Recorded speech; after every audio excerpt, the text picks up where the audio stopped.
Oh, hello, great readers. I'm Bilchen. I'm Nimicum. I'm Ven Chan. In this class, I'll read all of you a part of Moby-dick wa the whale. S. L. Moby-dick or the whale. Herman Melville. Chapter 20 to Merry Christmas. At length, towards noon, upon the final dismissal of the ship's riggers, and after the Pequod had been hauled out from the wharf, and after the very thoughtful Charity had come off in a whaleboat, with her last gift a nightcap for Stubb, the second mate, her brother-in-law, and a spare Bible for the steward after all this, the two captains, Peleg and Bildad, shoot from the cabin, and turning to the chief mate, Peleg said, "An, wiste, Starbucked. Are you sure everything is right?" Captain Ahab has already just spoke to him and nothing more to be got from shore. Aye. Well, call all hands. Then, Western after blast him. No need of profane words, however great the hurry. Belle, said Bildad, bat away with thee, friend Starbuck, and do our bidding. How now? Here upon the very point of starting for the voyage, Captain Peleg and Captain Bildad were going in with a hen on the quarterdeck, just as if they were to be drink commanders at sea, as well as to all appearances in port. And as for Captain Ahab, no sign of him was yet to be seen. Only, they said he was in the cabin.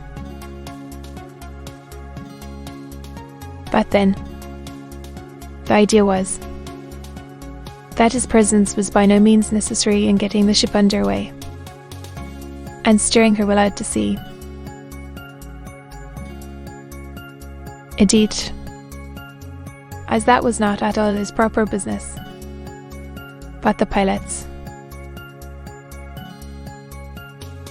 and as he was not yet completely recovered, so they say therefore, Captain Ahab stay below. And all this seemed natural enough, especially as in the merchant service many captains never show themselves on deck for a considerable time after heaving up the anchor, but remain over the cabin table, having a farewell merry-making with their shore friends, before they quit the ship for good with the pilot. But there was not much chance to think over the matter, for Captain Peleg was now all alive. He seemed to do most of the talking and commanding, and not Bildad. After, "Ye sons of bachelors," he cried, as the sailors lingered at the mainmast. "Wiste, Starbucked. Drive him aft. Strike the 10th hour was the next order. As I hinted before, this whalebone marquee was never pitched except in port, and on board the Pequod for 30 years. The order to strike the tent was well known to be the next thing to heaving up the anchor, Man the capstan. Blood and thunder. Jump, was the next command. And the crew sprang for the handspikes. Now in getting underway. The station generally occupied by the pilot is the forward part of the ship. And who built that? Who? With Peleg. Be it known, in addition to his other officers, was one of the licensed pilots of the Porch being suspected to have got himself made a pilot in order to save the Nantucket pilot fee to all the ship's he was concerned in, for he never piloted any other craft but that.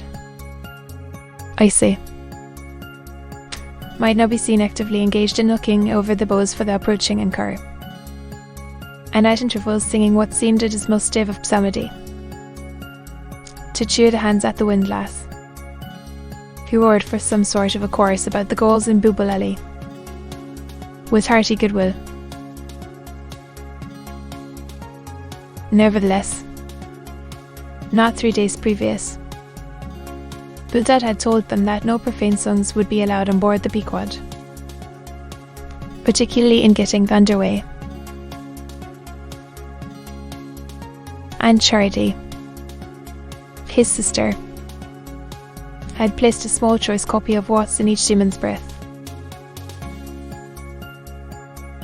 Meantime, overseeing the other part of the ship, Captain Pilgripton swore Aston in the most frightful manner. I almost thought he would sink the ship before the anchor could be got up. Involuntarily I paused on my handspike and told Quick to do the same, thinking of the perils we both ran in starting on the voyage with such a devil for our pilot. I was comforting myself, however, with the thought that in pious blood I might be found some salvation, spite of his 777th lay. When I felt a sudden sharp poke in my rear, and turning round, was horrified at the apparition of Captain Pillig in the act of withdrawing his leg from my immediate vicinity. That was my first kick. Is that the way they heave in the merchant service? He roared. Spine. Thou she paid. Spine. And break thy backbone. Why don't ye spring? I say. All of ye spring. Corwog. Spine. That chap with the red whiskers. Spring there. Scotch capped. Spine. Thou green pants. Spine. I say. All of ye. And spring your eyes out. And so saying, he moved along the windlass, here and there using his leg very freely, while imperturbable Budad kept leading off with his psalmody. Thinks I. Captain Pillig must have been drinking something today. At last the anchor was upped.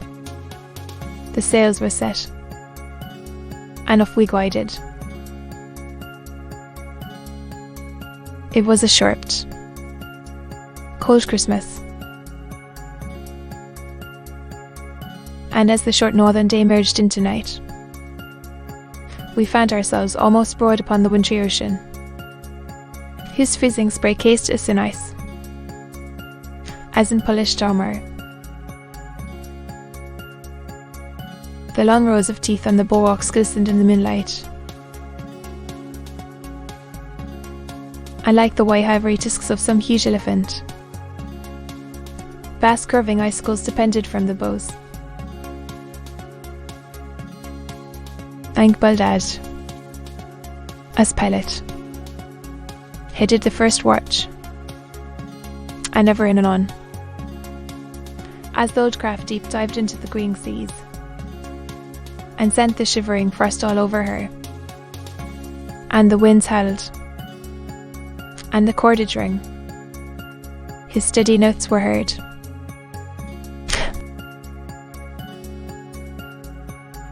Sweet fields beyond the swelling flood, scent dressed in living green. So to the Jews old Canaan stood. Never did those sweet words sound more sweetly to me than then. They were full of hope and fruition. Spite of this frigid winter night in the boisterous Atlantic, spite of my wet feet and wetter jacket, there was yet, it then seemed to me, many a pleasant haven in store, and meads and glades so eternally vernal, that the grass shot up by the spring, untrodden, unwilched, remains at midsummer. At last we gained such an offing, that the two pilots were needed no longer. The stout sailboat that had accompanied us began ranging alongside. It was curious and not unpleasing how Peleg and Bildad were affected at this juncture, especially Captain Bildad. For loath to depart, bet, very loath to leave, for good. A ship bound on so long and perilous a voyage by on both stormy capes. A ship in which some thousands of his hard-earned dollars were invested. A ship in which an old shipmate sailed as captain. A man almost as old as he, once more starting to encounter all the terrors of the pitiless shore. Loath to say goodbye to a thing so every brimful of every interest to. Yet, bold bediddling along, paced the deck with anxious strides, ran down into the cabin to speak another farewell word there. Again came on deck, and looked to windward. Looked towards the wide and endless waters, only bounded by the far-off unseen eastern continents. Looked towards the land. Looked oft. Looked right and left. Looked everywhere and nowhere. And at last, mechanically coiling a rope upon its fin, convulsively grasped stout Peleg by the hand, and holding up a lantern, for a moment stood gazing heroically in his face, as much as to say, nevertheless, friend Peleg, I can stand it. Yes, I can. As for Peleg himself, he took it more like a philosopher. But for all his philosophy, there was a tear twinkling in his eye when the lantern came too near, and he, too, did not a little run from coming to deck no a word below, and now a word with Starbuck, the chief mate, But at last, he turned to his comrade with a final sort of look about him. Captain Bildad, old shipmate, we must go. Back the main yard there. Boat ahoy. Stand by to come close alongside.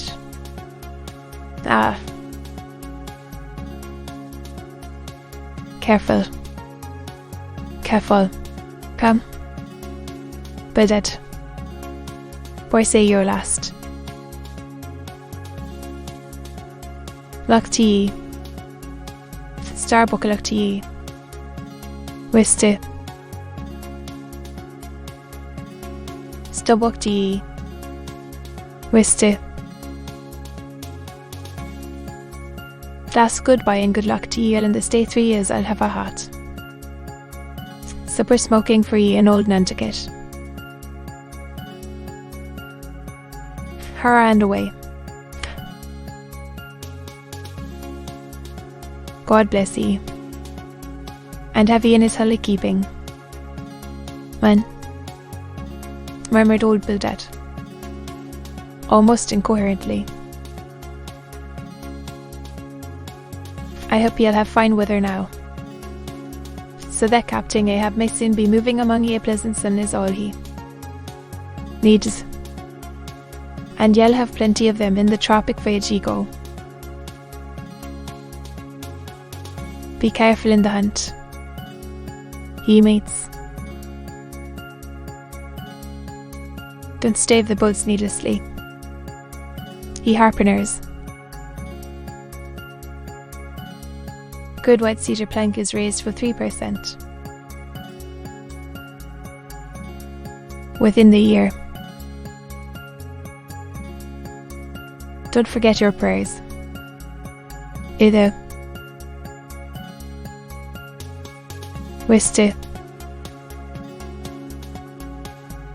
Starbucked. Mind that, Kipper, don't waste the spare staves.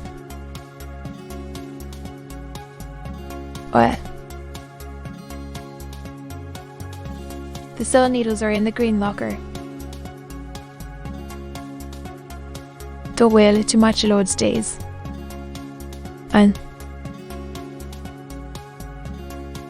But don't miss a fair chance either. That's rejecting heaven's good gifts. Have an eye to the molasses cheers. Wiste. Seve. It was a little leaky, I thought. If you touch at the islands, Wiste. Gluth. Beware of fornication. Goodbye. Goodbye. Don't keep that cheese too long down in the hold. Wiste. Starbucked. It'll spoil. Be careful with it, but at 20 cents the pound it was. And mind ye. Oh. Come. Catting Bildad. Stop palavering. Oi. And with that, Pella carried him over the side, and both dropped into the boat.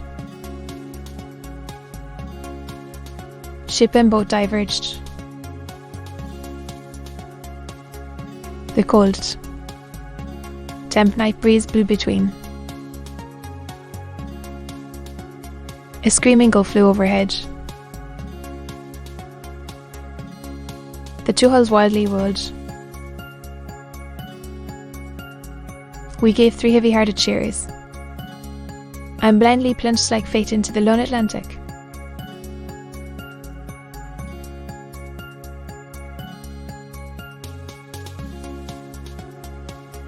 To be continued.